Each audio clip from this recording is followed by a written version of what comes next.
GTA ini lagi ngadain giveaway guys, dan kalian bisa nonton videonya di kiri atas. Nanti ada cardnya, kalian bisa klik. Nanti ada video giveaway-nya, bagaimana cara ngikutannya.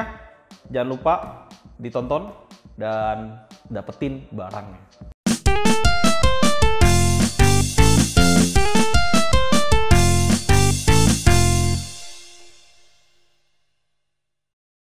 Oke guys, selamat datang di GTA di channel paling canggih di 2020, dan thank you banget.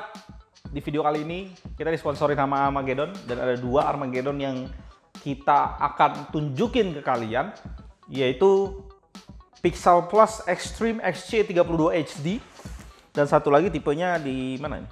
Oh, XC27 HD Super. Dulu kayaknya kalau nggak salah kita udah pernah review di channel kita tuh XC27 HD. Gue cek sih kemarin. Tapi yang sekarang keluar supernya.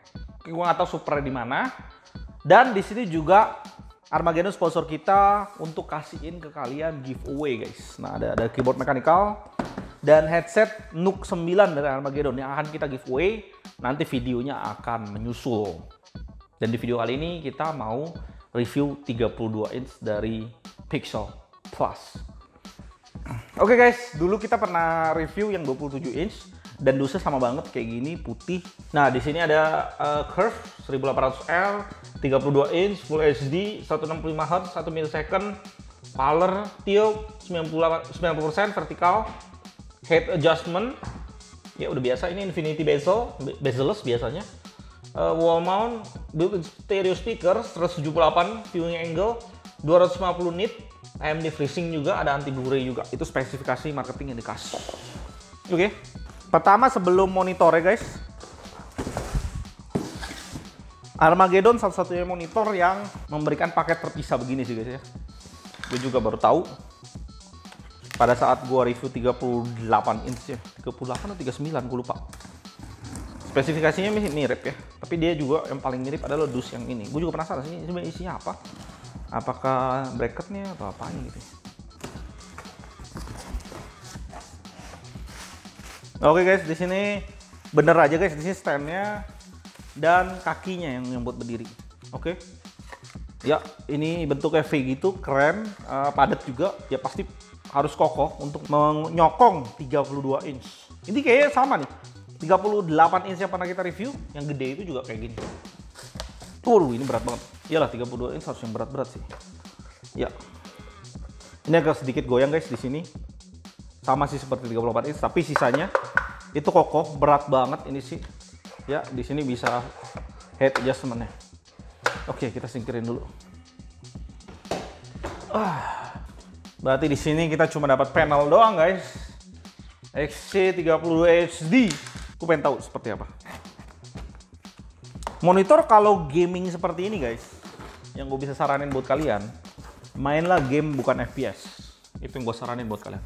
Mainlah game bola atau balapan atau game-game lain yang kalau bisa sih game itu menggunakan stick guys, stick PS gitu ya, joystick.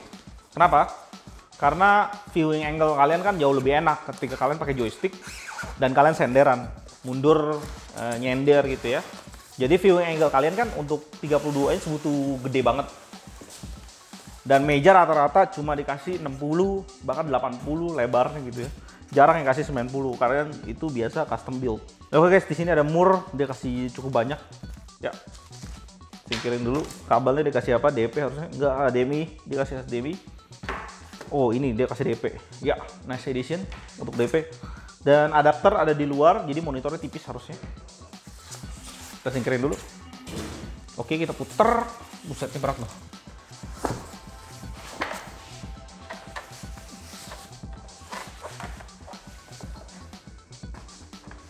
Oke guys, di sini udah muncul nih monitornya. Di sini sih gue bisa lihat ini glossy, tapi gue nggak tahu apakah ini seperti brand yang pernah gue review sebelumnya dan ini ada plastik. Tapi gue cek sih sini, gue tadi sedikit kopek-kopek itu kayaknya nggak ada plastiknya. Glossy keren juga sih di 32 inch. Terakhir 32 inch yang kita cek glossy itu hanya di LG 32 ML600, ya itu.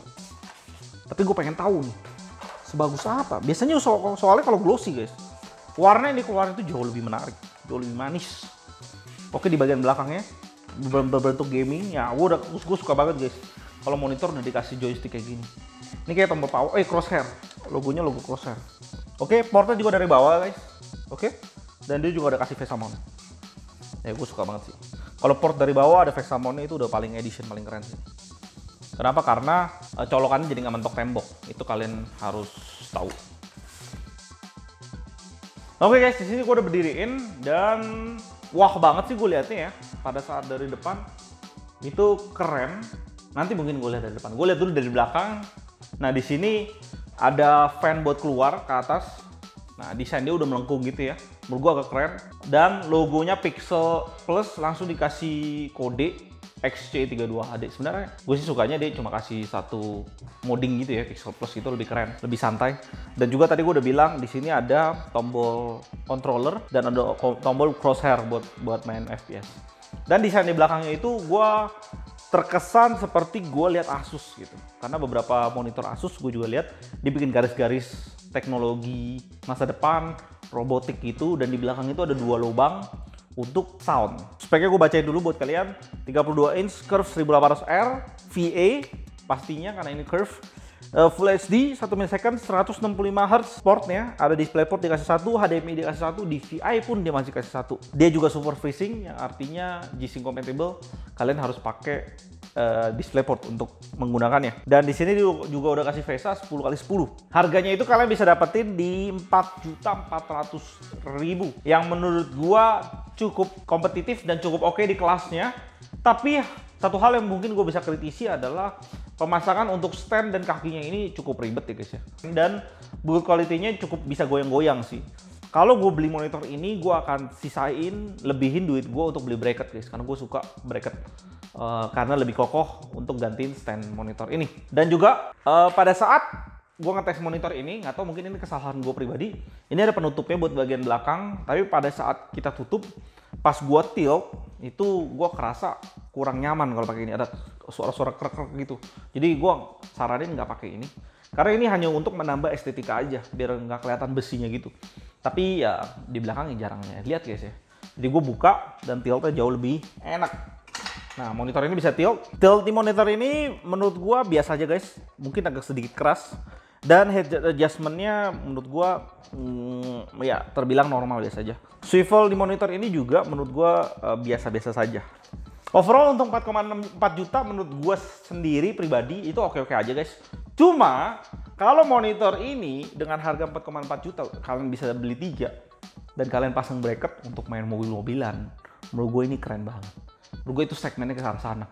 165 Hz ini kalian bisa manfaatin ketika kalian misalkan main game Forza Horizon atau game apa ya, Need for Speed gitu ya. Wah ini rasanya enak banget, apalagi kalian punya setir yang mumpuni. Pakai keyboard mouse juga masih oke. Paling enak mungkin paling biasa orang punya itu pakai stick gitu ya, stick PS gitu, main mobil-mobilan. Main bola juga sangat luas banget tampilannya. Dan 165 Hz juga keren karena di overclock dari pabriknya. Karena biasanya panel hanya 144 Hz. Jadi pastiin aja komputer kalian bisa dorong Forza Horizon itu yang keempat itu bisa sampai lebih dari 165 supaya kalian dapetin maksimum rasanya feel-nya di monitor ini. Dan untuk main game-game FPS gue sangat gak saranin karena 32 inch butuh view yang sangat jauh, tadi gue udah ngomong. Nah, kualitas dari panelnya sendiri VA udah cukup bagus juga. Dari view angle-nya menurut gua dibantu juga sama curve. Jadi serasa kita ngeliat IPS karena dia curve, jadi dia ngebantu juga untuk view angle. Kita nggak lihat langsung dari lurus gini ya, kita lihat kayak gini gitu. Dan warnanya nggak terdistorsi sama sekali pada saat kalian lihat di kiri kanan. Dan itu menurut gua nilai yang paling keren dari monitor ini. Juga gayanya yang bezel-less. Di 32 inch bezels ini keren menurut gua karena dia tipis banget, tapi yang bisa kalian sadarin adalah di bawah sini udah ada bezel, di hajar lagi ada sedikit bezel di sini sekitar 0, berapa mili gitu. Yang biasanya banyak orang nutupin langsung bezelnya ke atas. Mungkin dia ngerasa akan jelek kalau chinnya ini terlalu tebal. Ya nggak ada masalah sih, gue bilang. Oke guys, jadi sekarang gue mau ngetes untuk soundnya yang keluar di bagian belakang. Jadi kenceng banget sih di guanya ya. Tapi kalian akan dengerin langsung dari mic ini.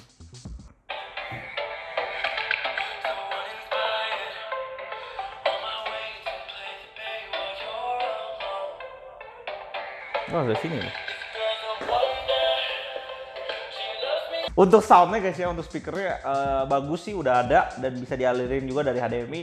Tapi untuk segi kualitasnya, gue bukan orang audio, tapi yang bisa gue rasakan adalah bassnya terlalu kerasa banget, terlalu didorong banget, sehingga sound suara omongan gitu ya, sound suara manusia yang nyanyi gitu terasa agak sedikit mendem. Cuma ya oke, karena kalian ini dorongnya ke belakang, mantul ke tembok dan ngerasain ke depan, menurut gue rasanya akan jauh lebih bagus gitu, karena ada pantulan dan itu cukup keren ada di monitor ini. Oke guys, gue udah di depannya dan menurut gue ini panelnya cukup keren ya guys ya, bener-bener keren yang menurut gue bisa kalian pertimbangin kalau kalian mau beli 32 inch gaming, karena mungkin segmennya kecil, orang yang butuh monitor gaming 32 inch itu segmennya kecil dibanding 27 inch 144 Hz gitu misalkan. Karena di sini gamenya juga, game-game yang bisa kita mainin 32 inch itu segmennya lebih kecil dibanding game-game yang dimainin 27 inch untuk pro playernya gitu ya. Misalnya game-game yang tadi gue bilangin, main balapan, main bola, main RPG misalkan, atau main petualangan begitu. Menurut gue itu salah satu pilihan game yang cocok banget sama monitor ini. Kalian lebih ke arah kesendirian, lebih ke arah memuaskan keinginan pribadi yang melihat secara luar biasa. Dan kembali lagi, menurut gue pribadi, kalau kalian menggunakan ini sebagai monitor editing atau monitor yang memperhatikan warna dan detail, menurut gue ini sangat nggak cocok. Karena 32 inch di Full HD itu pixelnya jauh kurang enak. Karena 32 inch menurut gue cocoknya di 1440, jadi ini bukan buat kalian. Tapi kalau kita bermain game aja, di game yang tadi gue bilangin, misalkan game balap mobil, itu jauh enak banget sih gue bilangnya. Dari segi warnanya cakep, dari segi ini aja kayak gue nampilin video kayak gini, detail-detail bulu-bulunya hewan ini itu bagus banget gitu ya. Kalian bisa lihat tuh, enak banget dilihat, dan videonya hanya Full HD aja, cocok banget sama monitor ini. Dan memang panelnya glossy itu membuat, ya dulu gue pernah review LG ML600, dan monitor di LG ML600 menggunakan panel glossy itu membuat warnanya lebih ngepop, lebih keluar gitu ya, bahasa Indonesia lebih keluar. Nah, apa yang terjadi di sini gue nggak tahu, karena di sini monitornya nggak support HDR ya, dan dia memang bukan fokusnya ke arah warna, tapi ke arah gaming. Yang satu yang gue bisa kritisi kalau kita lihat dari depan adalah OSD-nya guys. Kalian kalau anak-anak zaman 90-an gitu atau 80-an punya komputer tabung gitu ya. Nah, kalau kalian lihat OSD-nya dia, nah kalian tahu ini OSD tahun-tahun monitor tabung zaman dulu ya, gue inget banget monitor tabung tuh kayak gini. Dan dia nggak banyak banget fitur-fiturnya, biasa aja, cuma bisa ganti brightness, contrast, eco mode, DCR. Nah di sini juga ada color temperature yang bisa kalian ganti ya. Gue pilih normal di sini. Oke, ada cool, ada user, ada warm. Gue pakai yang normal. Menurut gue itu yang paling masuk akal. Nah, jadi ini ada crosshair guys. Kalian bisa pilih langsung. Kalau kalian mau matiin, kalian tinggal tombol joystick yang di bawahnya crosshair, pencet aja kanan, dia akan hilang. Gitu. Dan crosshair itu biasanya digunakan oleh orang-orang yang bermain game FPS gitu ya. Karena ketika kalian pakai sniper di game itu, seringkali sniper itu nggak ngasih kalian dot, nggak kasih kalian titik gitu untuk dot itu. Kalian harus nge-scope dulu, klik kanan dulu, baru scope-nya jauh. Karena sniper itu mau game itu buat kalian tembak jarak jauh. Walaupun ada orang-orang yang super duper GG gitu ya, pro player itu mau kayak ngeflick gitu tanpa pakai scope-nya. Jadi itu bisa buat kalian curang sedikit gitu, bahasanya begitu. Dan itulah monitor 32 inch dari Armageddon, kodenya XC32HD, dan sampai jumpa di video berikutnya. Thank you buat kalian yang udah nonton sampai akhir. Kalau kalian suka dengan video barusan, kalian bisa support kita dengan like, subscribe, dan komen. Dan jangan lupa nyalain tombol lonceng di sebelah tombol subscribe untuk dapetin update terbaru dari GTA ID. Dan di kolom komentar kalian bisa request ke kita barang untuk di-review. Kalian juga bisa isi kritik dan saran. Apapun pikiran kalian akan gue baca satu persatu. Di tahun 2020 ini, GTA ini mempunyai tema giveaway buat kalian subscriber dan viewer setia dari GTA ID. Buat teman-teman kalian yang punya produk yang mau di-review sama kita, kalian bisa kontak kita di email kita, ada di deskripsi di bawah. Dan kita hanya minta kalian mempersiapkan produk atau merchandise untuk di-giveaway kepada viewer dan subscriber setia GTA. Salam GTA dan tetap